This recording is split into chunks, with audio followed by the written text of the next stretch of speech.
Hi, folks. You were Tacitus today. Your pushback channel. Thank you for joining this audio live stream.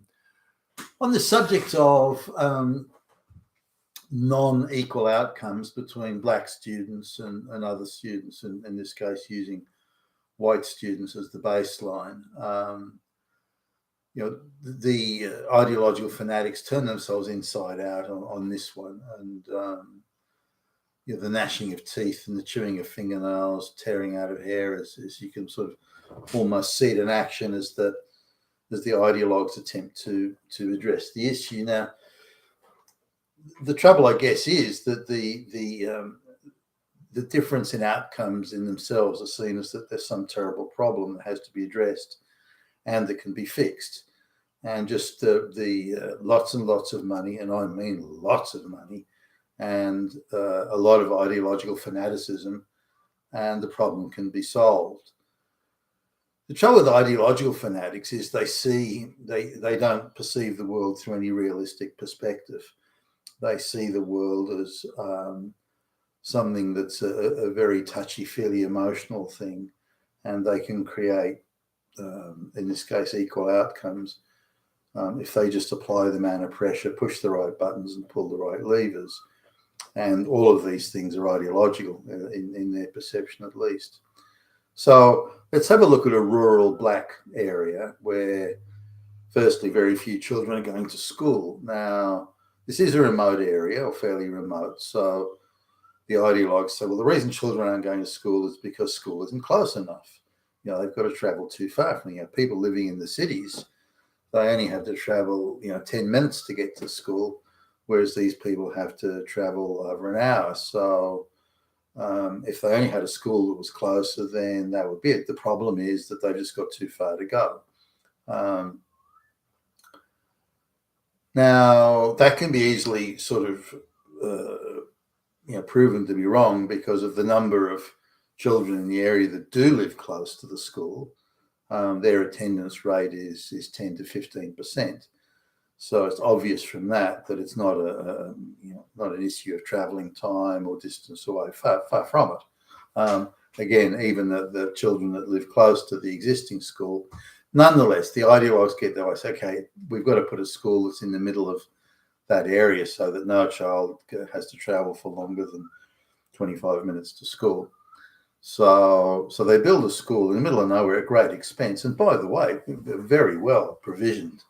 It's got a 5-star canteen. It's got excellent sports facilities, a swimming pool with all the filtering machinery there, massive solar arrays. The contracts for building this school in the middle of nowhere were awarded to government friends who were able to didn't have to go through a competitive bidding process. So the cost of building the school was probably 3 or 4 times what it should have cost in reality. So there was a lot of gravy, a lot of pork to put around to the various other, again, the insiders, the government friends, and so on. And whenever you see government money taxpayer money being put about, then there's a lot of people with insider connections get lined up there. Anyway, so the school cost a great deal more than it needed to do. The swimming pool alone cost many hundreds of thousands of dollars. So the school was built and again, all the facilities there, but still the children didn't turn up. So it was, okay, it's just too hard for them. What we have to do is we have to provide government buses and government, because there's no bus routes out there, so we have to provide special school buses, taxpayer funded, and so they go around to the areas where the black people live, the remote villages, collect the children and then come into the school. That's what we have to do. And it has to be free because they can't afford it. It's too difficult. The public transport system, the private transport they have isn't good enough. So they do that. But then they complain, well, we can't have white bus drivers. That's not acceptable. The bus drivers, they have to be, the bus driver jobs have to be given to local black people. Are we committed to the black people or not? Well, there's none there who have who can pass the driving tests. Well, why should that matter? So what we'll do is we'll lower the standard of the testing so that as long as they can ride a motorbike or a bicycle, that we just lower and lower the standard until the drivers can be found from that local community. There's quite a few drivers who've got a problem with consuming alcohol. Well, that doesn't really matter. Why should we let that? But so again, we'll just lower the standards in all directions there, so that we've got that going on. Then the children that do arrive at school, they're given financial inducements. So the parents say, "We'll give you $20 if your kid gets on the bus to go to school." Oh yeah, okay, fine. So they start bribing, not asking or explaining to parents why it's a good idea that the children get an education, but giving them money to do it. So even this was unsuccessful. The children would get to school and then they as soon as there was a break, or they just wander out of the classroom and not come back. So this was then looked at. Why are these children not staying at school? Well, it's clearly because they're malnourished. They don't get enough nutrition. So what we have to do is give them a breakfast. We'll give them a free nutritious breakfast, and that'll nail it, because they'll come to school because the school's nearby. It's free transport. Parents are getting bribed, and they can get a free breakfast. But that still didn't work. The attendance rate was still not high enough. There was maybe 50-60% attendance. So the next step was, well, we have to give them lunch. If we gave them nutritious lunch, then that would work. Now they've got top quality facilities in the canteen, but it comes back again, well, who are we going to employ to do the cooking and this sort of thing? So those jobs then have to be given to local people as well. So a lot of sort of racial, tribal type politics and stuff going on there. But that kind of gets worked out. But that wasn't enough. So now we have to give them dinner as well. We're getting 3 meals a day. And so that was then decided. Now, the catering and the so on facilities, again, we're looking at massive rorts here. The insiders who are involved in the catering and the supplying of fresh food or pre-cooked food or whatever it might have been, they don't have to go through a competitive bidding process. So they're again, the pork and the gravy is just being laid on thick. The taxpayers being robbed blind here. But that's so far, nothing, no expense is too great when we're pursuing social equity. And do you have a problem with that, you fucking damn Nazi? So still, the attendance rate is still hanging around, 20%, 25% of the eligible children are even reliably turning up most days. So they're not doing a rigorous daily roll call there. So why is this? Well, again, there's a lot of committees that are formed to investigate the problems here, and are these committees hard-nosed, get things done, make things happen people? No, there's a lot of blue-haired women with a lot of body piercing who are overweight and who have done, gender studies and all sorts of sociology. The committees are pretty much made up of all those sort of people. And that's just the white people, lesbians and so on, convinced that black people are being oppressed by a wicked, evil, white Nazi patriarchy. And the rest of them are being shoehorned in, or other black people who are being paid quite well for doing, well, what seems to be absolutely nothing. So they then decide that, well, the reason the kids aren't paying attention is they're not getting enough. Well, the reason the kids aren't turning up at school, and they're not getting enough attention from the teachers and the teachers' aides and the teachers' assistants and so on. So they've got a mandated thing that no class can be bigger than 20 kids. And given the number of kids in the area, there's already a teacher, 1 per 20 that's allocated there. This is decided, no, this is not enough. Now, white kids can be one teacher per 40 kids, and that seems to work, but no, 1 in 20 is the maximum. But even that, now not even 20 kids are turning up per teacher, so the amount of kids turning up are probably 4 or 5 per teacher in reality. So, but nonetheless, it's decided that if the children had more teaching assistants, so they're effectively looking at a one teacher or teacher's assistant, teacher's aide, one teacher per 3 students. I mean, that's an insane ratio, but nonetheless, it's decided that's what's needed. If the children had more individual attention, more individual sort of care and guidance, that they would then want to come to school. So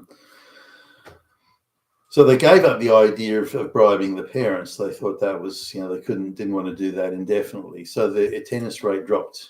Again, it was sort of hovering around 50%, dropped to around 20%, 25% on a good day, and that was it. So this went on for quite some time with no measurable results. So it was then decided that, well, these kids don't like doing English or mathematics or science or the core subjects. So what we'll do is we'll turn the school into really an arts and crafts thing.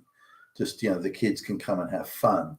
And if they have lots of fun, they're not being tested. There's no rigor. There's no sitting in a classroom learning. They can be out, walking around and doing physical things. Then they're going to enjoy coming to school. And so why don't we just ditch any academic standards for the children? So they can go on. Let's do photography, so they can go around and take photographs of the natural landscape. Let's walk around looking at the local flora and fauna. Let's just spend all day swimming. Let's try and encourage maybe some interest in sports. So you can say a considerable effort was made to turn the school into some sort of general activities class. Now, I remember as a kid, there was a general activities class at the first high school I went to, and I never come across something like it before. But effectively, it was for kids who were so dumb, and they had dyslexia, or they were so uncontrollable, or they had serious behavioural issues. So they put them all into this thing called the general activity class. Well, they effectively gave up on them. They did nothing all day except do drawings and finger paintings. And this is like 11, 12 years old. There were kids in that general activity class who were 14 years old. And anyway, this seems to be the fallback position with people in the teaching community, that if you just can't get kids to sit still, you can't teach them anything. They either don't care, they're too stupid, or all of the above. Then you just turn it into a little, games. Every day is a fantasy day, and reality can be ignored, and the can be kicked down the road. So this is what was happening at this place. So they'd effectively given up on all lessons, and they couldn't find a single kid that could sit through 6 hours a week of mathematics or something like that. If there's any idea of here's your homework, it wasn't going to get done. And why don't you make some notes in your notebook or type? No, not interested. And so this now, after it's cost over $1 million per student here. This was the original pool of possibly up a maximum of 500 students, but it was approximately $500 million that's been spent on this exercise. There were days when there'd be 50 students would turn up. Many days with 50 students, where the number of teachers would outnumber the students by 2 to 1.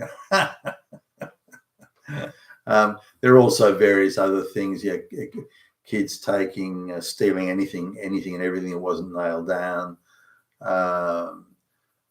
Stealing the motor vehicles that the school had, teachers, buses. The whole thing was being stolen, and joyriding and so on. And plus, endless amounts of criminal activities was happening on the school, and physical punch-ups with teachers, and the list just went on. It's over $1 million a student, and you say the whole thing is a complete failure. And I don't think anyone would dispute that. Were the initial intentions sort of good? Let's try and do something to help. says the blue-haired lesbian with, you know, the gender studies degree and the face piercing and so on. Let's do something to help. We look at the difference here. They're not doing as well as white kids. It must be because of the white supremacists, fascist Nazis, swastika Hitlers. And if we can just fix that, then everything. No, it was never that. That was never the problem. That's the fantasy that these people make up.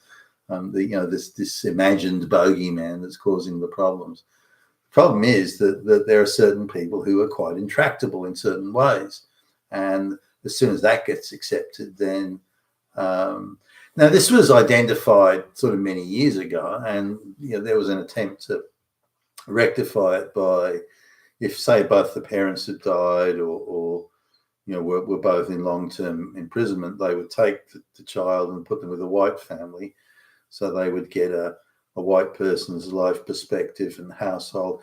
And these people did become, did do much better than they would have done, but instead they nursed the bitterness of saying, well, I got ripped away from the arms of my mother and all this sort of thing, and I'm entitled then to handouts and compensation for the rest of my life. But the reality is there was never any easy solution to this. And the solution today is just to lower standards to below floor level and then throw vast sums of money at it. That's not going to work either. That's a terrible waste of money. But what I guess concerns me is the bigotry of low expectations. So little is expected of these people, and yet, in order to balance out the books, as the ideological activists see it, the only solution is to throw vast sums of money and to treat them like retarded children. I don't see that as an answer either. You've been with Tassus today, your Pushback channel, and thank you for listening.